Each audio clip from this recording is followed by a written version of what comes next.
Hola, muy buenas tengan todos ustedes.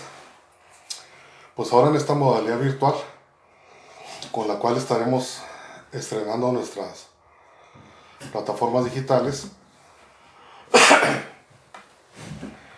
continuamos con nuestras clases de maestría en psicología clínica y psicoterapia. Quiero ofrecer una disculpa porque, como ustedes saben, tengo un problema de estenosis en la tráquea y a lo mejor el audio no es con la calidad que yo quisiera, pero bueno, yo creo que ustedes podrán comprender. En la clase pasada, debido al exceso de información que vimos, se nos pasó eh, explicar una modalidad que utiliza la programación neurolingüística para la atención de estrés postraumático reciente. En este caso, para víctimas de violación, abuso, que han presenciado asaltos o eventos que son intrusivos.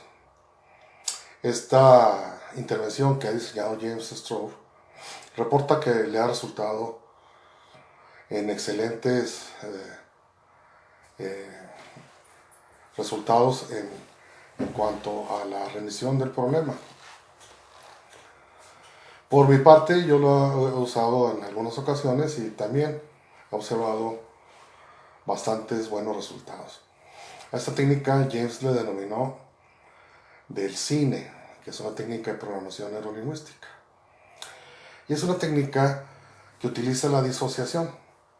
Les he explicado anteriormente que nosotros podemos usar los mecanismos de defensa en pro del paciente, haciendo de ellos una herramienta terapéutica. Les expliqué y demostré cómo el desplazamiento y cómo la conversión pueden ser utilizados en intervenciones para el control de peso o para el bloqueo de recuerdos. Y en este caso usaremos la disociación. La disociación no es otra cosa más que fragmentar en partes. Una neurosis disociativa es aquella que el individuo genera varias estructuras para afrontar diversos problemas que su yo íntegro no puede afrontar. Por ello es que la disociación en psicoterapia resulta a veces muy útil en eventos traumáticos, en este caso los eventos intrusivos que le llama James Stroud. La técnica consiste en que al individuo se le va a llevar a una función de cine, pero se le va a disociar en varias partes, de tal manera que al ir fragmentando el yo, es la suposición de James, se va fragmentando la intensidad de la experiencia y luego se puede reformular. En este caso no se reformula, sino simplemente se elimina. Y resulta muy útil. Por ello es que creo que pueden ustedes utilizarla. Si no tienen forma de probarla con algún recuerdo muy intrusivo, pónganla en práctica con algún recuerdo vergonzoso, por ejemplo. Algún evento que sea molesto sin que llegue a ser tan aberrante.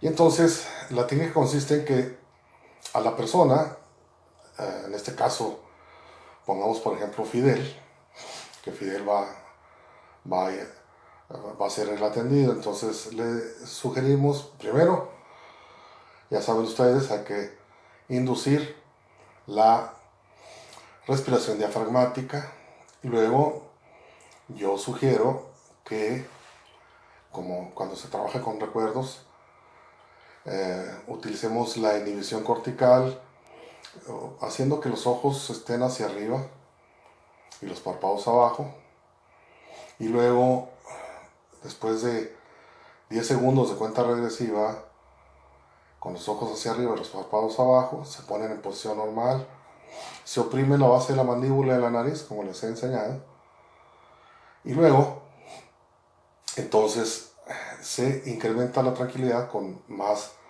respiración diafragmática y con una inducción a la relajación. Después de hacer esto, En este caso, le diríamos al paciente que va a ir a una función de cine. En este caso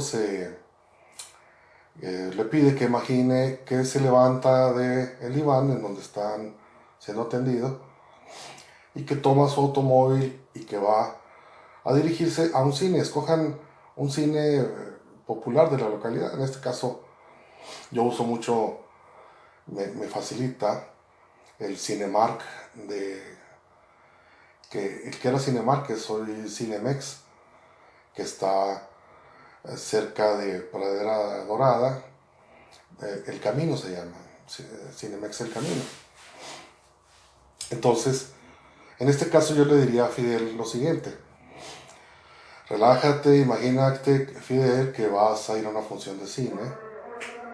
Y entonces, oh, miren, estamos en vivo y se está escuchando aquí. Qué bueno. Va pasando un vendedor de frutas y verduras. Y como saben, esa sí es una tarea importante. Entonces, eso les hace ver que estamos en vivo. Está muy, muy interesante. Bueno, volviendo con nuestro ejemplo, le sugiero que Fidel, vas manejando, sales de aquí, tomas tu automóvil y te diriges al cine. Y describo ahí, es el Cinemex Plaza El Camino.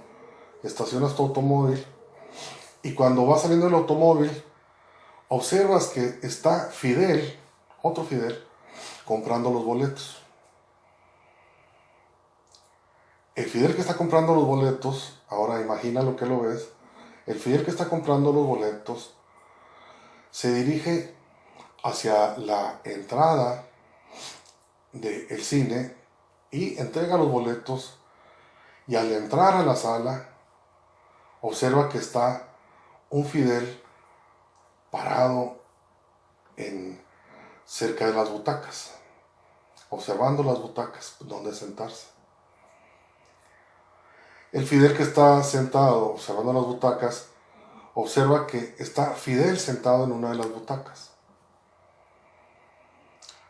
Otro Fidel, el mismo Fidel que está sentado viendo las butacas, observa hacia la pared superior, hacia atrás de él, y observa a Fidel que está a punto de proyectar la película. Como ven, la técnica es antigua y es cuando se usaba aquellas películas de rollo. Creo que la pueden adaptar. Y entonces, el Fidel que está exhibiendo la película, hace que se apaguen las luces y empieza a proyectar. Pongamos por caso que Fidel ha sido víctima de un asalto. Y entonces nosotros empezaremos a narrar cómo, si estuviera ocurriendo en la película, la actividad cotidiana de Fidel durante ese día. Y al momento de llegar al asalto, lo que hacemos es, decimos que en ese momento la película se rompió, aparece manchas, borrones en negro, y que las luces se encienden. Y ahora, al hacer esto, el Fidel que está viendo la película voltea y ve a el Fidel que está exhibiendo la película e intercambian una sonrisa. Así que en eso se vuelven a apagar las luces y el Fidel que está viendo la película observa que la película continúa, pero entonces ya ustedes omiten el detalle del asalto en este caso. Y lo ponen en una situación, lo proyectan en una situación tranquila, relajado, y que ha experimentado un suceso que él ha decidido dejar atrás y que ha decidido olvidar. Y entonces ya lo proyectan como el individuo funcional. Recuerden del ejercicio del yo funcional que habíamos hablado, que hay que instalar primero. Y entonces ponen en acción a ese yo más funcional. Cuando está en plena actividad, inducen a que se aleja sintiéndose seguro de sí mismo y superando todos los problemas, y en eso aparece las palabras el fin. Y entonces lo interesante es que aquí se encienden las luces y Fidel, que estaba viendo la película, se despide del que estaba proyectando la película. Se levanta y observa al Fidel que está parado cerca de la pared, viendo los asientos, y se despide de él.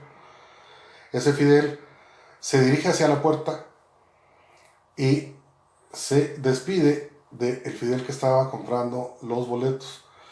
Y el que estaba comprando los boletos se despide de él que estaba parado en el automóvil viendo al Fidel que compraba los boletos.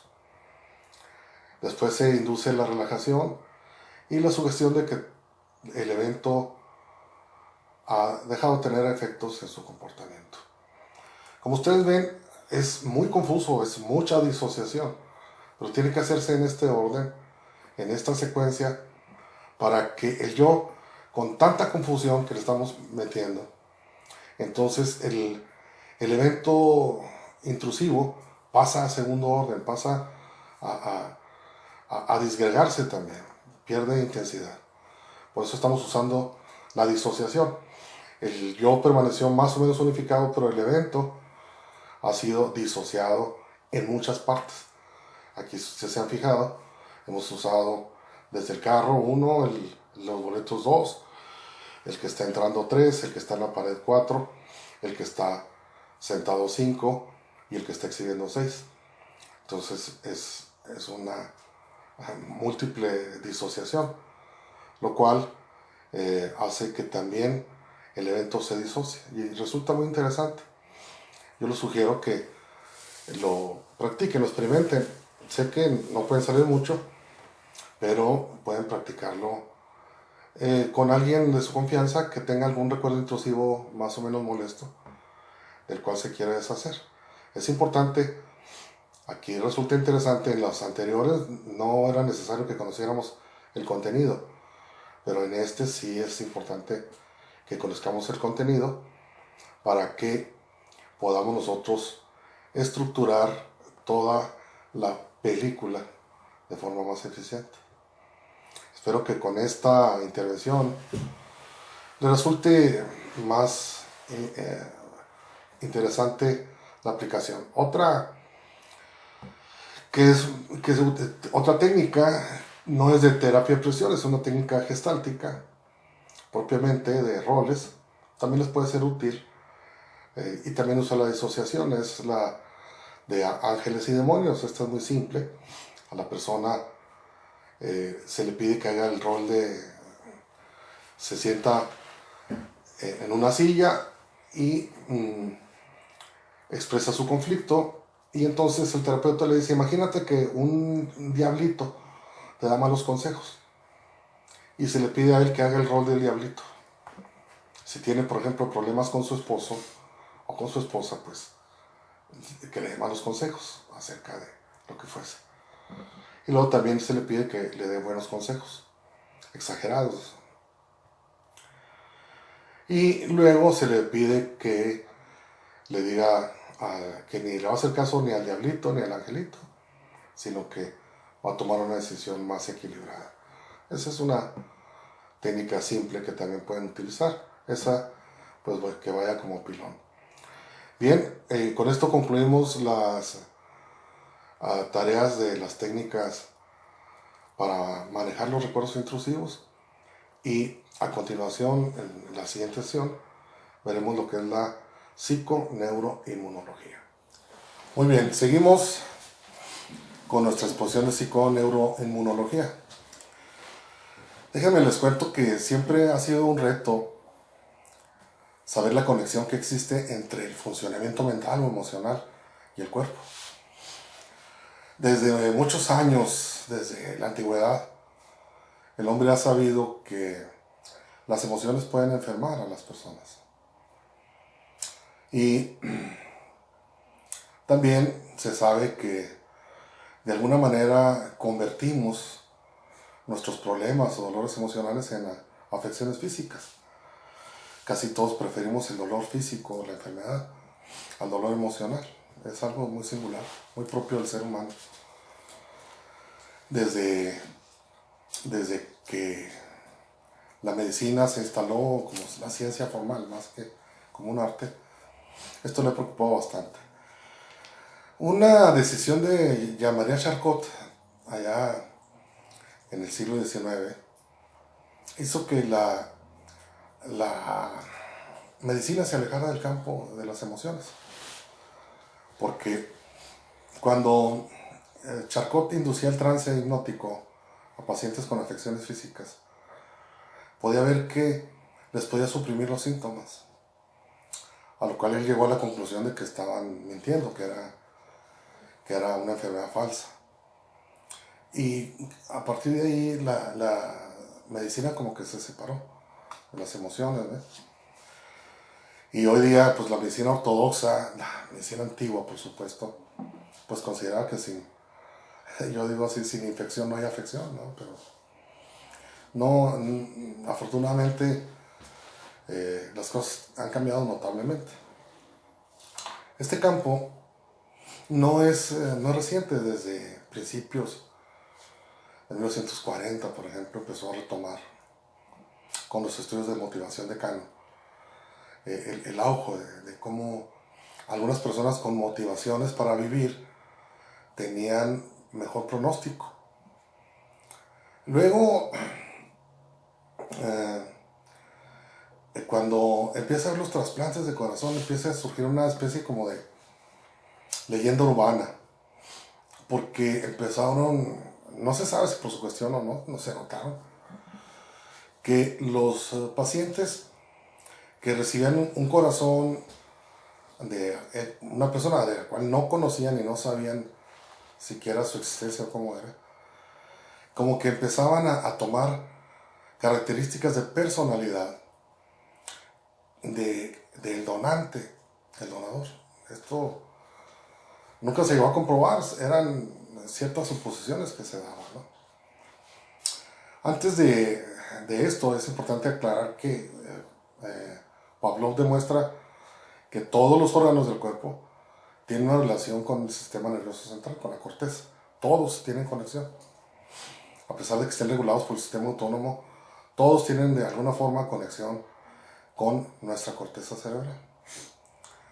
Y entonces la primera explicación que se dio fue que el corazón se había condicionado, es la respuesta, a responder de cierta manera a ciertos estímulos del donante. Por ejemplo, ante ciertos estímulos visuales que de alguna forma interpretaba el corazón, incrementaba su frecuencia cardíaca y esto inducía cambios emocionales. Esto no pasó de ser una leyenda urbana, pero bueno,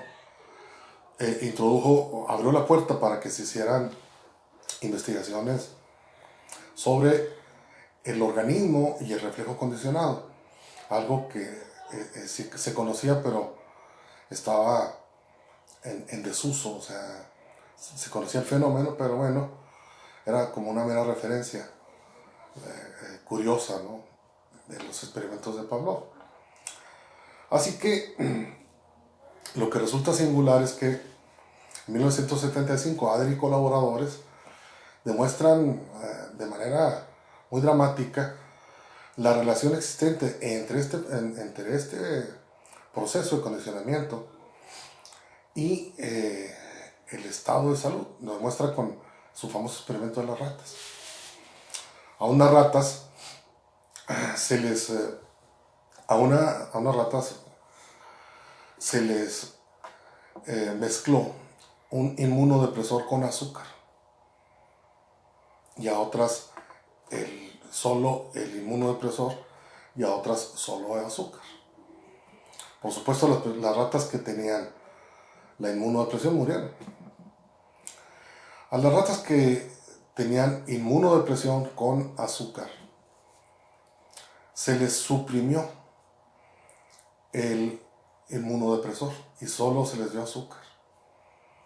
Y las ratas que consumieron azúcar pues no murieron.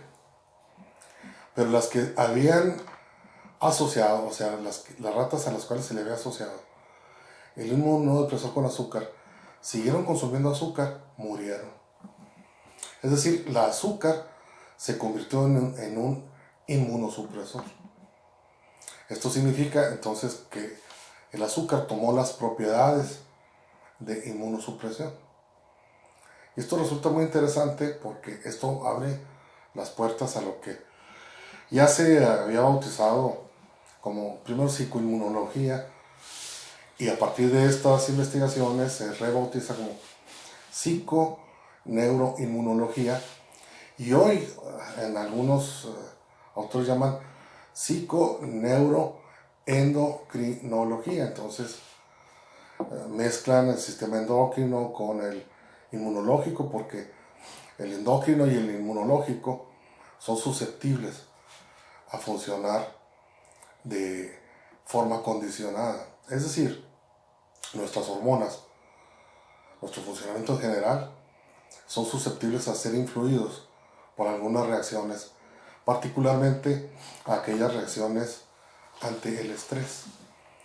Cuando nosotros estamos estresados, entonces lo que hacemos es que generamos cambios en nuestro organismo. Generamos cambios desde endocrinos, es cierto, pero también inmunológicos. Es decir, no solo creamos más azúcar, por ejemplo, un mayor número de contenido de azúcar, de glucosa, pues, para producir adrenalina y noradrenalina, sino también producimos más células T. Y cuando no hay la oportunidad, cuando la amenaza que se percibió no es real, esta azúcar y sustancias endócrinas, adrenalina y noradrenalina, se descargan en el organismo, y las células T descargan su actuar en las otras células del organismo, algunas veces suprimiendo sus nutrientes, otras veces suprimiendo algunas de ellas. ¿Cómo les quiero decir? Poniendo un ejemplo, ¿no? Así en tono de infantil. Los soldaditos que nos decían que eran las células T, que sí son los soldaditos, andan buscando bacterias. Como no encuentran bacterias, entonces se van y atacan, confunden a algunos elementos, otras células, con bacterias, y se condicionan a atacarlos. Por ejemplo, si se acostumbran a atacar a los melatocitos, entonces siempre que hay estrés van y atacan a los melatocitos, entonces eso se transforma en vitiligo. O si siempre que hay estrés van y atacan a los glóbulos rojos, entonces eso se va a transformar en leucemia o en lupus. Entonces resulta muy interesante que a estas enfermedades se les llaman, pues, de inmunosupresión, porque las células T se vuelven como loquitas. Así que el propósito de la psiconeuroinmunología es reestructurar el funcionamiento del sistema endocrino. Vamos a hacer una pausa para contestar esta llamada. Bueno, ya estamos de nueva cuenta. Estamos grabando en las instalaciones de la Superior de Psicología. Les digo que estamos estrenando nuestra plataforma digital. Bien, les decía, entonces, como vemos, las enfermedades, muchas de nuestras enfermedades tienen que ver con el funcionamiento inmunológico, puesto que nada menos el COVID, por ejemplo, este virus del que estamos padeciendo esta pandemia, pues tiene que ver, es que si hay inmunosupresión, es decir, si el sistema inmune está muy deprimido, pues puede dar lugar a la entrada de otras infecciones parásitas.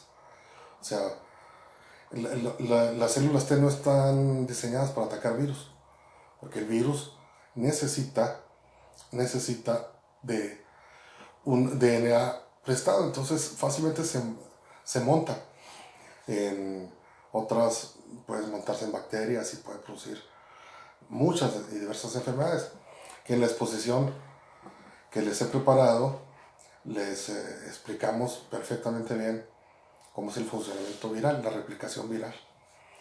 Aquí lo que es importante que comprendamos es que a través de un eficiente manejo del estrés en las diversas enfermedades, entonces se puede mejorar mucho el pronóstico de salud de cualquier enfermo, no solamente de los problemas de psiconeuroinmunología.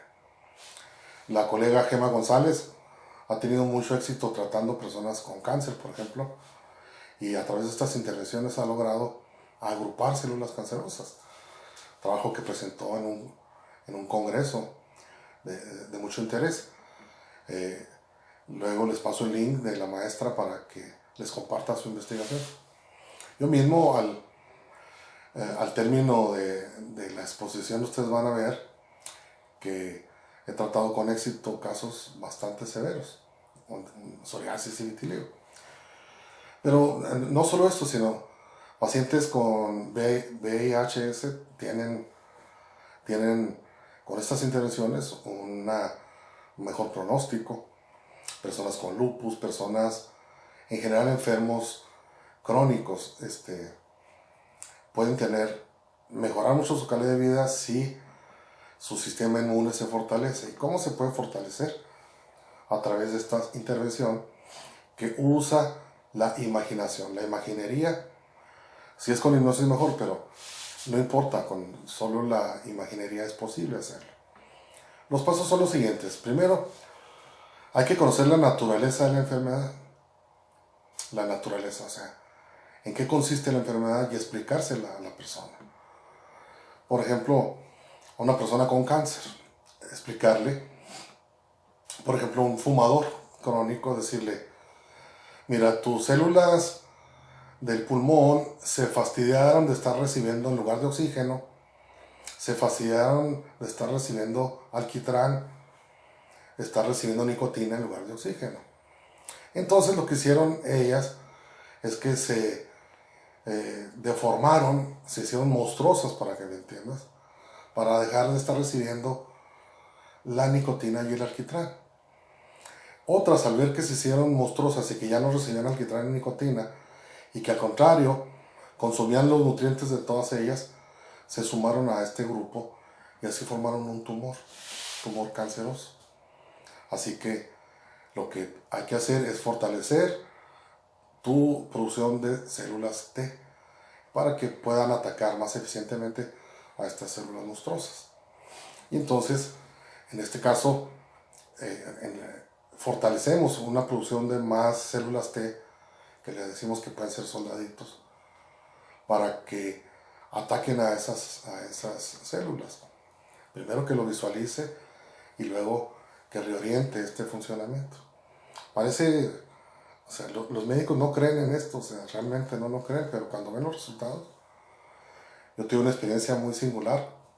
Mi mamá estaba recién operada de un cáncer y yo practicaba estas intervenciones y además yo ponía aromas.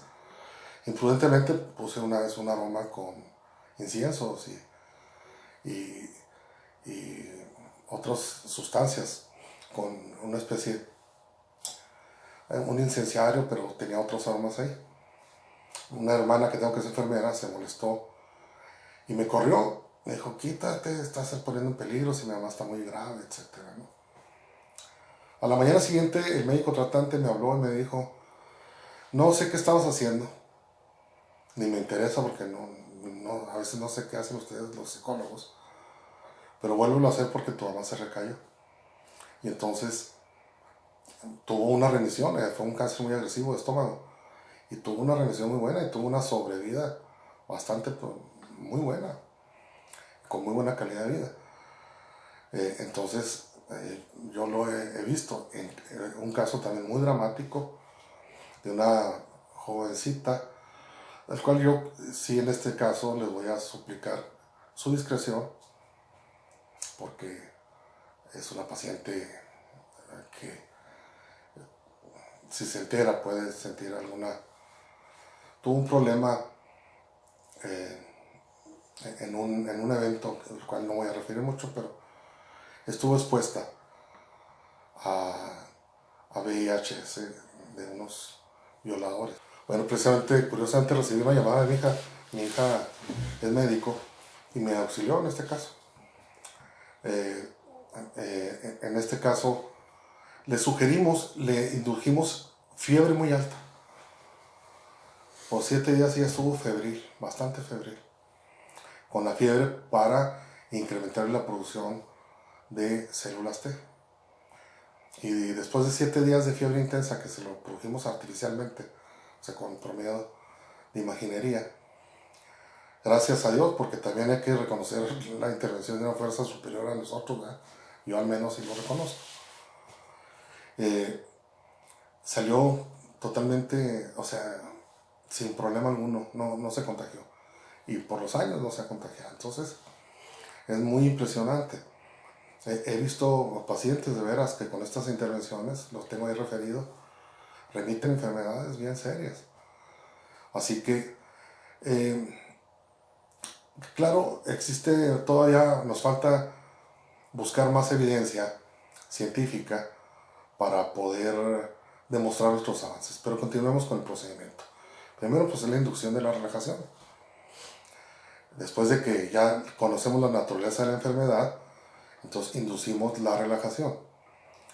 Y a través de la imaginación tenemos que inducir ciertas imágenes que faciliten al organismo la producción o no producción de lo que nosotros queramos. Entonces, ahí se requiere usar mucho la creatividad, se requiere utilizar mucho ahora sí, toda nuestra imaginación y diseñar junto con el paciente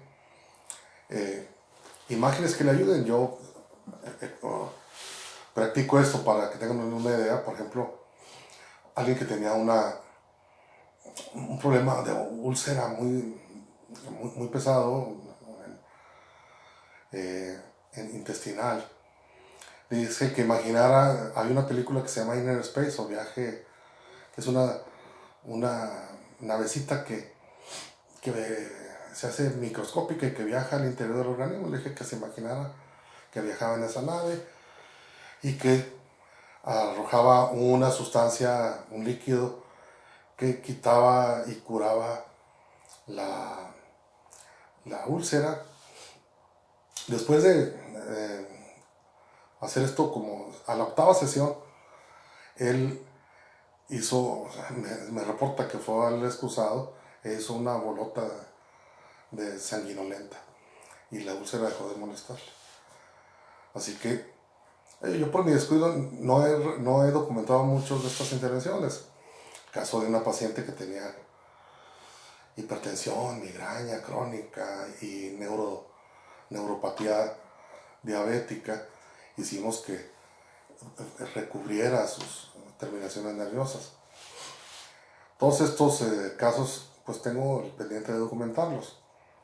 El caso que voy a presentar después de la exposición es muy impactante porque Karen, una de las pacientes, volvió a presentar el problema de vitiligo a los años.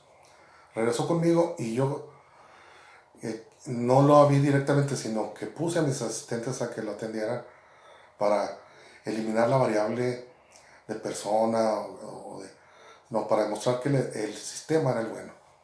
Y sí, hubo muy buenos resultados con ella. Entonces, he trabajado con jovencitas tenían el reflejo vagal, que se desmayaban al ver sangre, desmayos inapropiados, he apoyado en casos de leucemia, he apoyado en casos de psoriasis, bastantes. Entonces, creo que es un modelo que les puede resultar muy útil en sus intervenciones, pero por supuesto, y esto es algo que tienen que anotar, hay que eliminar la fuente ansiógena. En el caso que voy a referirles, voy a hacer lo siguiente. Voy a explicar el caso, me voy a centrar a explicarles el caso. Les mandaré por su correo electrónico un artículo que explica la teoría de la psiconeuroinmunología y luego verán la exposición en PowerPoint y con esto creo que vamos a completar los objetivos. Miren, es importante eliminar la fuente ansiógena. En el caso que van a ver de Karen, ella empezó a presentar vitiligo, era una niñita, un vitiligo, y quedó casi totalmente experimentada. Y no encontraron el porqué. Cuando investigo a fondo, descubro que los padres están planeando divorciarse. Y ella tenía la crisis de la separación, el estrés que estaba produciendo esos efectos. Entonces lo que hicimos fue arreglar el matrimonio, hice terapia de pareja. Entonces arreglamos el matrimonio, fortalecimos la interacción, dimos el marco para que ella no tuviera el soporte efectivo y luego hicimos la psiconeuroinmunología. Entonces, este tratamiento nos llevó desde febrero, fue en el 2003, de febrero a octubre. Pero si ustedes no hacen un reencuadre, o sea, lo que les quiero decir es que por sí solo la intervención con imaginería no es suficiente. Tiene que hacer un reencuadre para que la persona maneje el estrés o solucione el conflicto que le está produciendo el exceso de estrés. Así que en el caso de la persona que fue expuesta al VIH, pues se manejó que no era culpable, que ella era víctima, que iba a dejar atrás. Hicimos todo la intervención de estrés postraumático, por supuesto. O sea, quitamos el trauma y luego hicimos la intervención. Y es igual con, o sea, si no se hace la intervención psicológica, el reencuadre, la reestructuración del problema, por sí misma la psiconeuroinmunología solo atenúa el problema. La sugestión pues es limitada. Así que por eso es que fracasan los hipnotistas que hacen shows que sugieren que la gente con solo hipnosis deja de fumar. No es cierto. Tiene que solucionarse el problema que hizo que la persona conduzca a fumar, o sea, qué es lo que lo lleva a fumar. Así que entonces esto es importante que lo tomen en cuenta, porque el tratamiento por sí mismo no funciona. Así, en el caso de Karen, lo que hicimos fue arreglar el problema. Luego había con los chinos unos vasitos que le movía uno por abajo algo y tenían muchas lucecitas.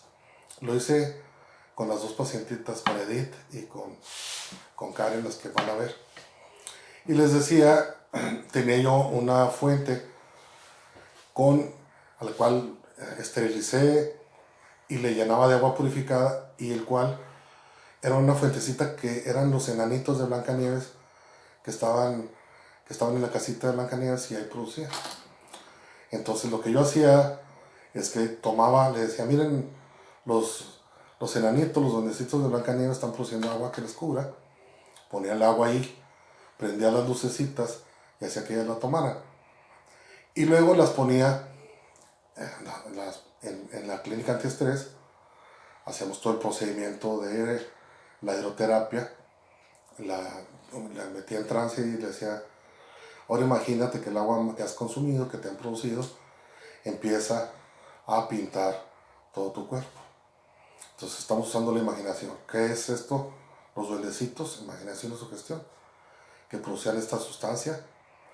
El vaso que ellas veían, eran niñitas y se entusiasmaban al ver todo iluminado, y luego tomaban el agua y entonces inducíamos nosotros el trance, y los resultados pues de veras son sorprendentes. Yo los invito a que vean la siguiente exposición y que vean por ahí la exposición, lean el artículo que escribió la doctora Rosalilia Villalobos, que se expuso en un congreso en Argentina. La doctora Lili Villalobos fue alumna de la maestría y yo supervisé este artículo, entonces está muy bueno, léanlo. Vean la exposición de la psiconeuroinmunología, revisen el caso de los pacientes, piensen muy bien lo que les he platicado sobre estos procedimientos, y lo que haremos es que a través de todas sus preguntas, háganmelas llegar a mi correo, ustedes ya lo tienen, y personalmente iré contestándoles para ir aclarando todas las dudas que ustedes tengan. Creo que también es importante que ustedes practiquen esto. Es muy importante que practiquen en casa. Pueden hacerlo para, por ejemplo, pueden algún familiar que tengan en casa suprimir el hambre, ustedes ya lo saben. Pueden ustedes manejar el estrés. Incluso se ha hecho, hicimos, luego es un poquito más avanzado y más complejo, lo veremos en otro seminario, experimentos con banda gástrica con hipnosis, o sea, con hipnoterapia. Es un poco más complicado, pero también de muy buenos resultados, ¿no? A unas maestras de aquí que se los apliqué, al tercer día vinieron a que se las quitara, aunque era mental, porque sé que no se llenaban y que les estaba produciendo efectos secundarios, ¿no? Muy singular. Entonces estamos pues ante la oportunidad en este tiempo de leer, prepararnos, de reflexionar sobre todo y entender que la psicología es parte integral en los procesos de desarrollo de la salud humana. No solo son los aspectos físicos, sino son los aspectos emocionales.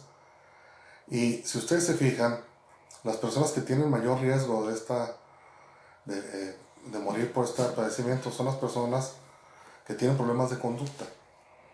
¿Y cuáles somos? Bueno, miren, los que tenemos sobrepeso y que tenemos diabetes o hipertensión. Todo esto es producto de un mal hábito de nutrición. Y eso es un problema emocional y o conductual. Así que, ¿quiénes están en mayor riesgo? Pues las personas que tienen un problema de conducta. También está demostrado que quien tenga mayores motivaciones para vivir, entonces también tendrá mayores posibilidades. No por ello depresión significa, o sea, por eso se usa como sinónimo inmunodepresión. O sea, la depresión también produce inmunosupresión.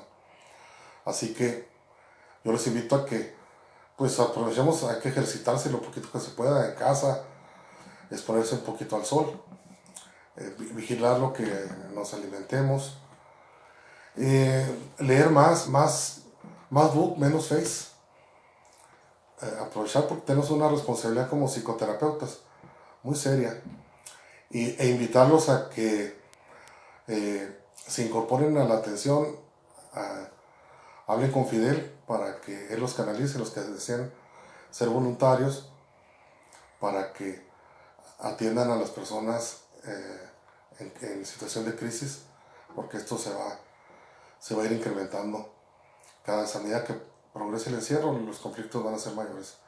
Bueno, entonces los dejo pues con la exposición de psiconeuroinmunología y luego les hacemos llegar el artículo. Aquí nos seguimos viendo. Hasta luego.